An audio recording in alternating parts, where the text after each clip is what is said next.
What's up, guys? I totally forgot to do this earlier. This intro, I guess it's going to be kind of an outro now. Um, I just shot the deer I've been after for 2.5 months. Uh, as you can see, I have no arrow right there, so that was crazy. I seen him come up the hill about 100 yards to my right. He was down the hillside a little bit, and I grunted at him, and he didn't. I don't know if he didn't hear it. There were some does over there he was messing with. Then he stopped. And so I grunted at him, and I seen him look through the binoculars. And I snort wheezed at him. Oh, he didn't like that very much. He came in, he got about 60 yards to my right, or up the hill a little bit. And I grunted at him again. And I ranged a spot hoping he'd walk through, but he didn't. And he walked a little higher. And, I don't know how else to say this, to put it in the story at this point in time, but he got up in one hole, and I grunted at him, and he didn't stop.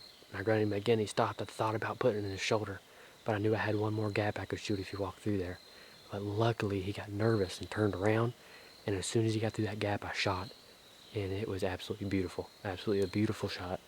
Last time I seen him, he was hunkered up and gargling blood out of his mouth, I'm assuming. He made it to the bottom of the hill, which sucks. But at this point, I really don't care.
Meh, meh.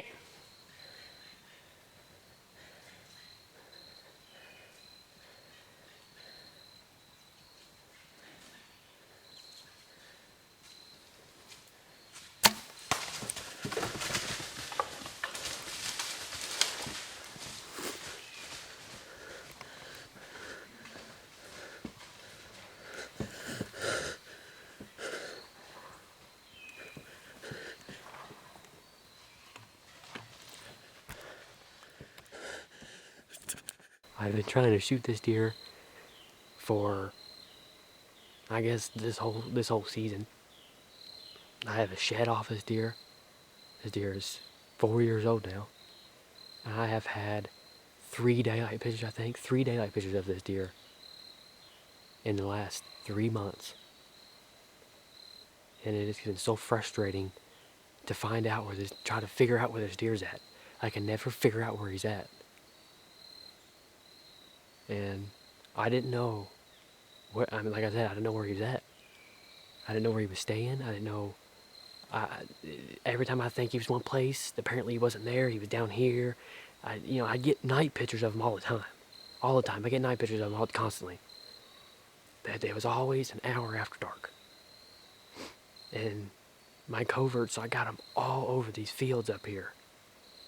And I got a couple in the back. And the pictures that he was giving me, the times that I was getting, I had it narrowed down that he had to be in this back bottom. He had to be there. Every time I get a picture of him, where he was coming from, where he was going, I knew he had to been back here. I knew he would spend some time up in this top thicket. because, I mean, I've had pictures of him up there. He spent a lot of time in there last year. I found a shed in there last year. But, and then today, they were supposed to cut the rest of the beans today, which what I figured they would. They cut some of them last night, and then they got there real early this morning, was going to cut the rest of it. So I was going to come down here anyway, but I wasn't sure what to do at that point. Because when I come up here, they didn't do anything. They were just sitting up there next to the combine just talking. I don't know. The combine was jacked up. I don't know. They couldn't get a semi here to get the seeds out. I don't know. I don't know what was going on with that, but they didn't cut anything. And we had an east northeast wind, which isn't. I couldn't hunt where I've been usually hunting with that wind. I can't do it. It's blowing into that main thicket. In this stand here, it's blowing away from the bottom. So I come to find out there's a lot of north in this wind, which wasn't that greatest for this stand, but it still kept it out of the bottom. And I don't even know what to say at this point, though. I called my cousin about halfway here. I was like, what do you think I should do? Should I stay up here top of the hill, or should I come down here in this bottom? Or I'm not really in the bottom, but on the hillside. And he said, you know what? Just go down on the hillside. See if you can see any deer coming through there. Because it's like a little pinch point. You got a field up top, field on the bottom. It's like a little 100-yard wide pinch point, and the deer have to go through here if they're going to come through here. But like I said, wasn't but half hour ago, here he come up the hill. It's the first time I've seen him on a hoof all year. Out of a stand. And it worked out beautifully. It could have gone technically better, but of course, you gotta take what you can get. But that deer has to be dead. Has to be dead. And I couldn't get much of a better shot than that. So, I'm gonna go back to the house with these. I want to meet David up there, my cousin. Hopefully he can make it over. And my dad probably. So, next thing you see might be me holding him. I guess we'll see.